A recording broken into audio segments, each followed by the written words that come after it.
Sobat Maestro, sesaat lagi kita akan bersama-sama mengikuti program Hidup Sehat Pilihan Kita. Selamat mendengarkan.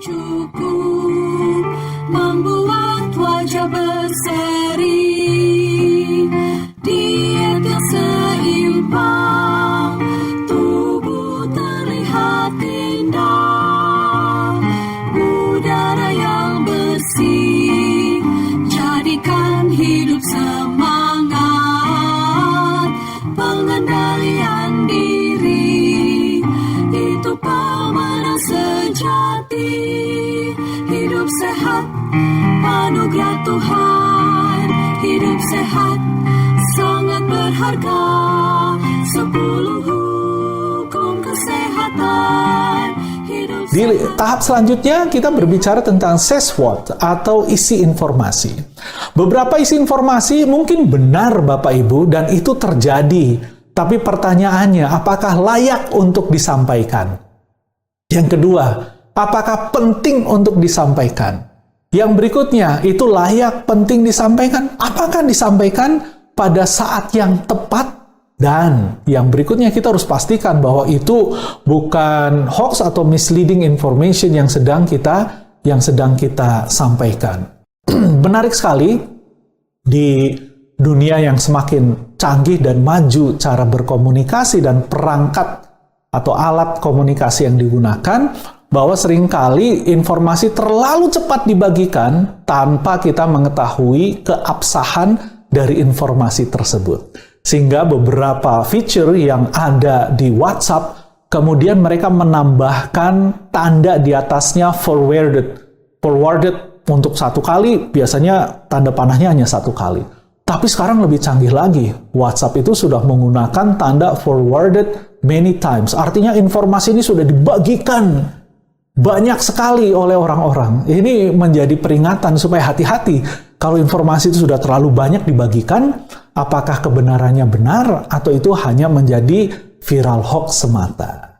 Kemudian yang berikutnya, penting juga kepada kita untuk dapat mengetahui siapa sih yang sedang berbicara dengan kita, siapa sih yang sedang berkomunikasi dengan kita. Mungkin sedikit banyaknya kita perlu mengetahui secara sepintas ya, asal budayanya, kita pengen tahu dia orang apa, karena biasanya budaya ini berpengaruh dalam cara berkomunikasi. Ada orang yang biasanya sangat kaget kalau dia belum pernah berkomunikasi dengan saudara yang berasal dari asal daerah dengan cara berkomunikasi yang penuh semangat, kemudian meledak-ledak, berapi-api, jadi seolah-olah sedang marah. Padahal tidak. Dia orang yang penuh kasih sayang, lembut, hanya karena budayanya yang seperti itu. Jadi jangan baperan, kita perlu tahu siapa yang berbicara dengan kita, asalnya dari mana. Kemudian latar belakang pendidikan. Tanpa bermaksud untuk mendiskreditkan seseorang, kadang-kadang kita berbicara dengan orang yang berpendidikan cukup, rasanya lebih menyenangkan. Karena ada toleransi dan lain sebagainya. Namun kita tidak boleh memandang rendah pada saat kita berbicara dengan orang yang mungkin level pendidikannya tidak sama dengan kita. Mari kita menyesuaikan supaya ucapan kita boleh dimengerti oleh mereka. Dan jangan lupa kita juga perlu untuk mengetahui latar belakang keluarganya. Apalagi kalau pembicaraannya itu sudah mulai intens ya. Kita perlu tahu bahwa orang yang berkomunikasi dengan kita, latar belakangnya dari keluarga yang seperti apa. Termasuk juga kondisi pada saat berkomunikasi dengan orang tersebut. Apakah orang tersebut sedang marah, sedang panik, sedang sedih, sedang kecewa, maka kita perlu tahu agar komunikasi dapat terjalin dengan sehat.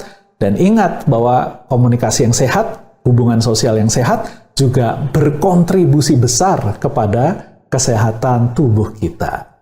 Seorang yang terkenal bernama Martin Buber, seorang filsuf ya, dan juga ilmunya banyak dipakai juga di komunikasi, menulis buku I and Thou. Di buku tersebut ada satu teori dari Martin Buber tentang dua pola komunikasi, yaitu I, it, dan I, thou. I, it, I itu saya.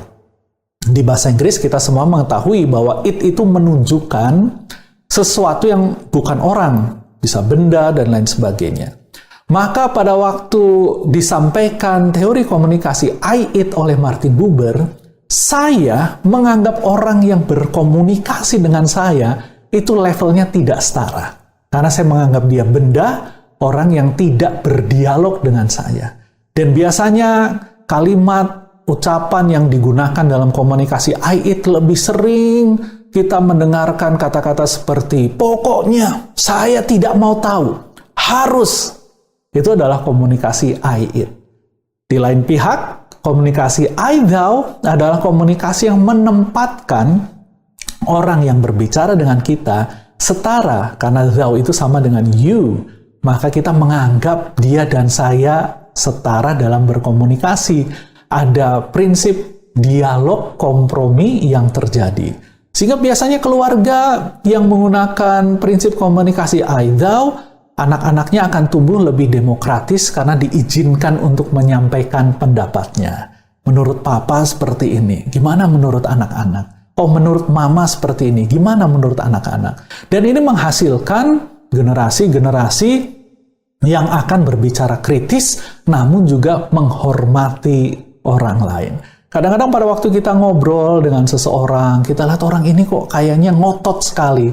Penting mungkin untuk sedikit lebih mengenal, oh mungkin dari dulu dia dididik dalam komunikasi yang otoriter, yaitu I It. Dan kita perlu memahaminya, bukan untuk menjauhinya, tapi supaya kita nggak baperan. Kita bisa menerima keadaan, memahami kondisinya, dan terus dapat mengadaptasi cara berkomunikasi kita dengan lebih baik lagi.